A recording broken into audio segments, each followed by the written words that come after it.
नमस्कार मैत्रिणींनो, घरची सोपी रेसिपीत सर्वांचं स्वागत आहे. आज आपण झटपट आणि चटपटीत असा शेजवान राईस बनवणार आहोत. तर रेसिपी शेवटपर्यंत बघा. तर या ठिकाणी आपण कोबी, शिमला मिरची, गाजर, फरसबी, कांद्याची पात आणि कोथिंबीर अगदी बारीक चिरून घेतले. त्यासोबत आपण अद्रक लसणाची पेस्ट घेतलेली आहे. या ठिकाणी मी आधी मस्त कुकरमध्ये भात शिजवून घेतलेला आहे. त्यानंतर या ठिकाणी मी कढईत छान तेल घातलेलं आहे.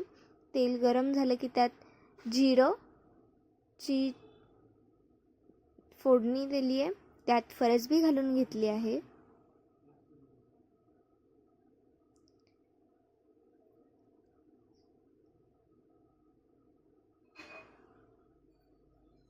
फरसबी छान फ्राय करून घेते आता मी.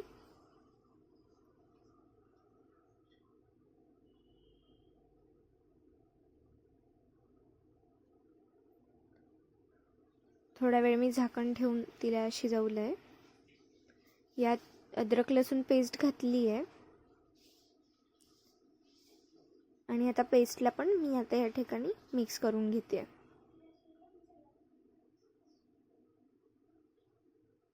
अशा प्रकारे छान आपण अद्रक लसूण पेस्ट मिक्स करून घेतोय. आता या ठिकाणी मी शिमला मिरची घालून घेत आहे. कांद्याची पातही घालून घ्यायची आहे. कोबी आणि आपण या ठिकाणी गाजर घालून घेत आहोत. याला छान फ्राय करून घ्यायचं आहे.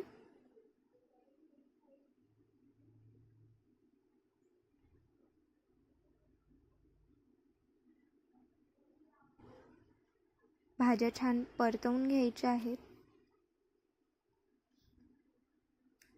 आणि मी थोडा वेळ आता यांच्यावरती झाकण ठेवून यांना छान वाफवू देणार.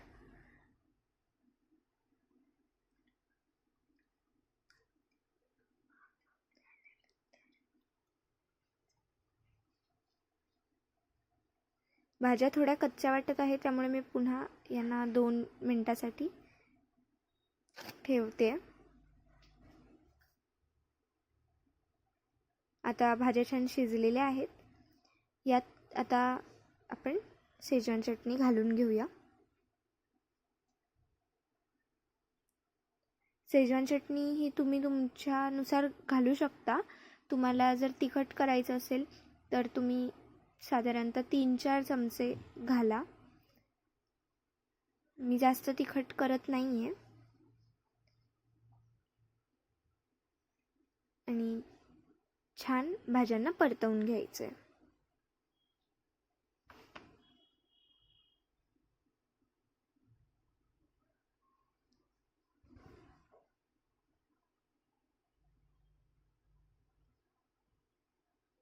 आता आपल्या भाज्या छान शिजल्या आहेत. त्यात आता मी राईस टाकत आहे. राईस छान परतवून घ्यायचा आहे. आपल्याला जेव्हा आपण राईस शिजवतो, भात शिजवतो, तेव्हा आपल्याला त्याला आधी एका प्लेटमध्ये थंड करायला ठेवायचं आहे. गरम गरम राईस टाकायचा नाही याच्यात. आणि मग तो थंड झाला थोडा की मग त्याला टाकायचं. त्याच्याने छान टेक्स्चर येतं. चवीला पण अगदी छान असा आपला शेजवान राईस लागतो. आणि तुम्हाला रेसिपीज कशा वाटत आहे हे कमेंट करून तुम्ही कळवा.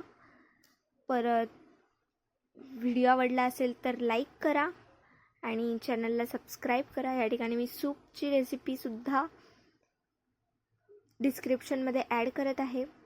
तुम्ही सूपही बघू शकता मी कसं बनवलं आहे. आणि हा व्हिडिओ जास्तीत जास्त जणांपर्यंत शेअर करा. धन्यवाद.